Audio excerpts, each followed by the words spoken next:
Hello ನಮಸ್ಕಾರ ಎಲ್ರಿಗೂ. ನಾನು ನಿಮ್ಮ ಪ್ರೀತಿಯ ಕನ್ನಡತಿ.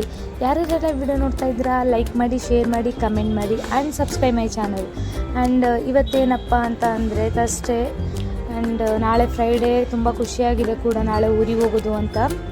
ಆಫೀಸಿಗೆ ಹೋಗ್ಬೇಕಾದ್ರೆ ಆಡಿ ಸಿಕ್ತಾ, ಏನೋ ಕೊಡ್ತಿದ್ದಾನಲ್ಲ ಅಂತ ನೋಡಿದ್ರೆ ಇಷ್ಟೊಂದು ಕೊಟ್ಟ ಗೈಸ್ ಗೊತ್ತಾ, ಕೈಯಲ್ಲಿ ಜಾಗನೇ ಸಾಕಾಗ್ತಿರ್ಲಿಲ್ಲ. ಅವನು ಕೊಟ್ಟಿದ್ದು ಅಷ್ಟೂನು ತಿನ್ಕೊಂಡೆ ಗೈಸ್.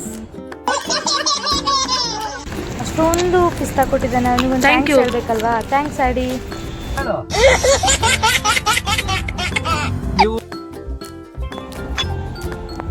ಎಲ್ಲೋ ಹುಟ್ಟಿ ಎಲ್ಲೋ ಬೆಳೆದು ನಮ್ಮ ಜೀವನದಲ್ಲಿ ಅಪರಿಚಿತರಾಗಿ ಒಮ್ಮೆ ಬಂದು ಚಿರಪರಿಚಿತರಾಗಿ ಶಾಶ್ವತವಾಗಿ ಕೊನೆಯವರೆಗೂ ನಮ್ಮೊಂದಿಗೆ ಉಳಿಯುವ ಸುಂದರ ಸಂಬಂಧವೇ ಸ್ನೇಹ. ಹಾಗೆ ನಮ್ಮ ಜೀವನದಲ್ಲಿ ಆಗಿರ್ಬೋದು, ಈ ಎಷ್ಟೋ ಜನ ಬಂದು ಹೋಗಿರ್ಬೋದು, ಆದರೆ ಒಂದು ಸ್ನೇಹ ಅನ್ನೋದಿರುತ್ತಲ್ಲ, ಅದು ಕೊನೆಯವರೆಗೂ, ನಮ್ಮ ಒಂದು ಕೊನೆ ಉಸಿರು ಇರೋವರೆಗೂ ಅದು ಸ್ನೇಹ ಇದ್ದೇ ಇರುತ್ತೆ ಗೈಸ್. ನಿಮ್ಮ ಲೈಫಲ್ಲಿ ನೀವು ಏನೇ ಕಳ್ಕೊಡೋಕೆ ರೆಡಿ ಇದ್ರೂ ಕೂಡ ಸ್ನೇಹ ಒಂದು ಕಳ್ಕೊಬೇಡಿ. ಒಂದು ಸಲ ಆ ಸ್ನೇಹ ಅಂತ ಕಳ್ಕೊಂಡ್ಮೇಲೆ ಇನ್ಯಾವತ್ತೂ ಅದು ಸಿಕ್ಕೋದೇ ಇಲ್ಲ ಗೈಸ್. ಹಾಗೆ ಮಾತಾಡ್ತಾ ಆಫೀಸಿಗೆ ಬಂದಿದ್ದೆ ಗೊತ್ತಾಗಲೇ ಇಲ್ಲ. ಸೊ ಹೋಗ್ತಾ ಇದ್ದೀವಿ ಗೈಸ್, ಮತ್ತೆ ಸಿಗ್ತೀನಿ.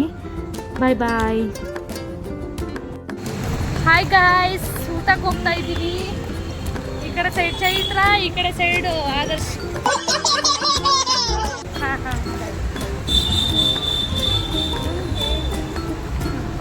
ಆಯಿತು ಇರು, ನಾಳೆ ಊರಿಗೆ ಹೋಗ್ತೀಯಾ?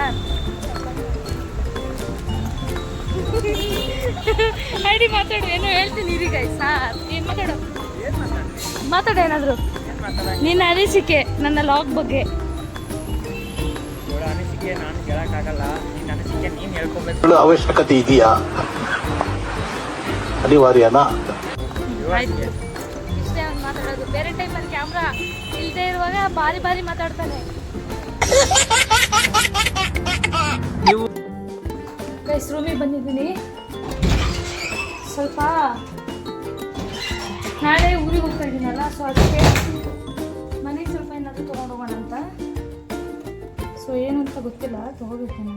ನೋಡಬೇಕು ಏನೇನು ಸಿಗುತ್ತೆ ತೊಗೊಂಡೋಗ್ಬೇಕು.